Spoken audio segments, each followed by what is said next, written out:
Hey, how's it going, you guys? I just wanted to do a quick little recap video on UFC 218. It was a night of crazy fights, that's for sure. Um, it was kind of up and down on my assessment and on what I thought how the fights were going to go down. I want to go over some of the mistakes that I made, and I want to talk about some of the predictions that I actually called. So yeah, let's get right into it. Felder did win. That's one of the guys that I was talking about leading up to the event. And yeah, he TKO'd Charles Oliveira with some brutal elbows from the guard. And yeah, he had to tap. He was forced to tap. It was just too much damage. And then the ref stepped in after he saw that it was a little too much for him to take. So that was one that was good. Um, I didn't know about Tisha Torres, and now I do know about her. She's a gritty, man. She's a little pit bull, and it was pretty cool to see her, shine bright against Michelle.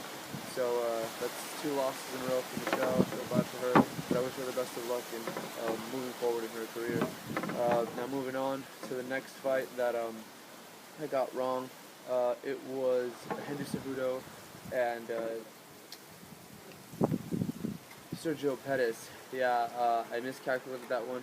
I thought Sergio Pettis was a little bit more seasoned, but it turns out he's still very green. Or maybe it's just Henry Cejudo's wrestling is that much better, It's, at this point, I'm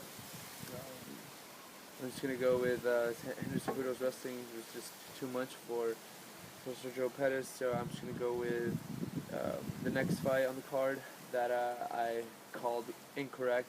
It was Justin Gaethje. He was doing really good. The first round was close.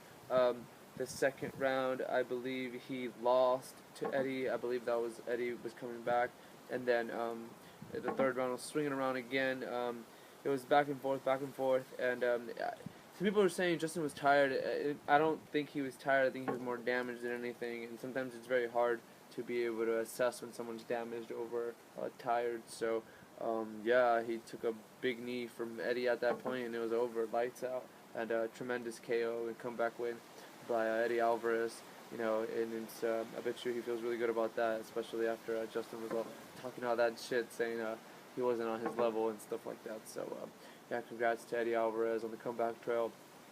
And yeah, those were all the fights that I incorrectly assessed, but I did manage to get one fight that correctly assessed, and that one was the Francis Ganao against Alistair Overeem, and I actually did get some winnings out of it, so that was pretty good in the end. Um, I'm pretty excited about that. I chose at the end to go with Francis Ganao because of the power. I didn't base it upon experience, because if I were to do that, then I would be going with Alistair Overeem, and I had heard Joe Rogan talk about the 11 stoppages that Alistair had during his career. So it just led me to believe if he got touched, he was going to get KO'd. And it happened. It happened quick and it happened fast. I told my cousin, best case scenario, the fight's over before it starts, and that's what happened. It was a quick left hook, and man, that was brutal. It sent Overeem flying. He was knocked out in the air before he even hit the floor, and then a right hammer fist came. It was brutal, man. It was crazy. It was definitely pretty nice getting to ride Francis Ganao's winning streak up until the title shot. So congratulations to Francis Ganao on that title shot. Really look forward to his upcoming fight with Stipe Miocic. That one's gonna be a barn burner. I don't even know who to call. I'm gonna have to do a lot more pondering on that one for sure.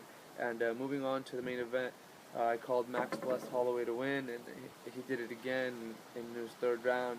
And I didn't really see it going any different, so that's why I did call Max Bless Holloway. It's the blessed era. Remember that, guys? All right. Thank you guys for tuning in.